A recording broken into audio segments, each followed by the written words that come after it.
Izenzo isahluko seshumi nambili soqala ukufunda evesini lokuqala. Ngaleso sikhathi uHerode inkosi welula izandla ukuba ahluphe abathile bebandla. Wabulala uJakobe umfowabo kaJohane ngenkemba.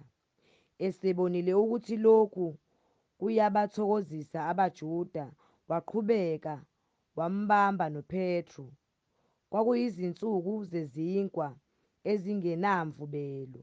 Wahamba wamfaka entolongweni, wamnikela emaviyweni amane, yilelo nalelo linamabutho amane, ukuba amlinde, ehlose ukumkhuphulela ebantwini emva kwePhasika.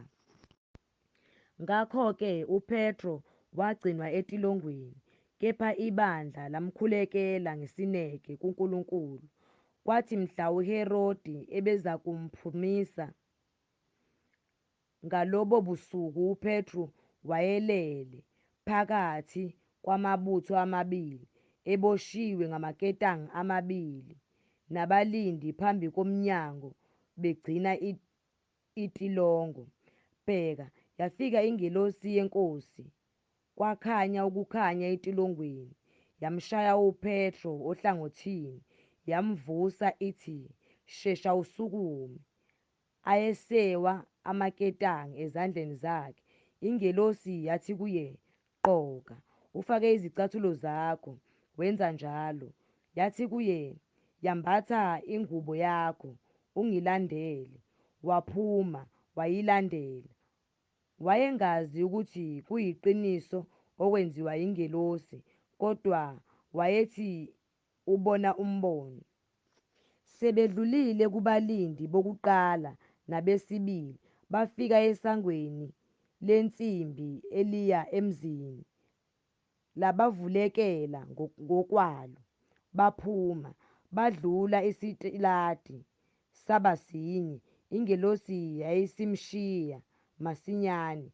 UPetru esasangulukile, wathi, "Manje sengiyazi ngeqiniso ukuthi iNkosi ithumile ingelosi yayo, yangikhulula esandleni sikaHerodi nakukho konke okubhekwe yisizwe sabaJuda."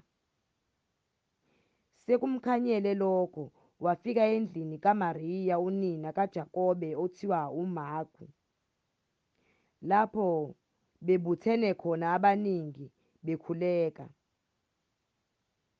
Esengqongqotha esivalweni sesango, yeza intombazane ukusabela, egama layo linguRoda.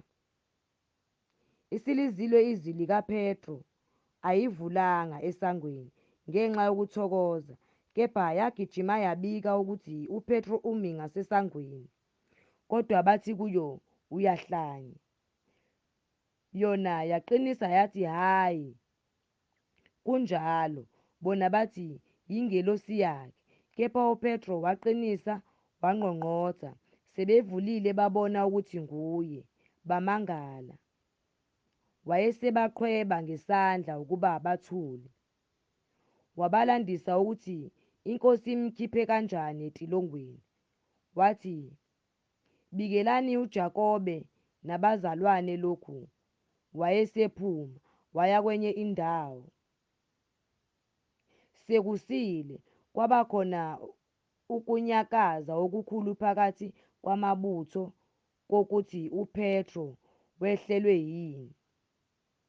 uHerode esemfunile engamfumananga, wabuzisisa abalindi, wayala ukuba babulawe. Wayesehla eJudiya waya eKesariya, wahlala khona. Kepha wayesebathukuthelele abaseThare nabaseSidoni, kodwa beza kuye ngenhliziyonye. Sebemvusile uBlasto, induna yendlu yenkosi, bacela ukuthi ngokuba izwe lakubo lalifunzwa ngelenkosi. Ngosuku olumisiweyo uHerodi wambatha ingubo yobukhosi, wahlala esihlalweni, wakhuluma kubantu. Abantu bamemeza bathi, "Yizwi likaNkulunkulu, akusilo elomuntu, kepha ingelosi yeNkosi yamshaya khona lapho ngokuba enganikanga uNkulunkulu udumo, wadliwa yizimpethu wafa. Kodwa izwi likaNkulunkulu lakhula landa. Kepha oBhanaba noSawula babuya eJerusalema sebeqede ukukhonza kwabo, bahamba benoJohane othiwa uMarku.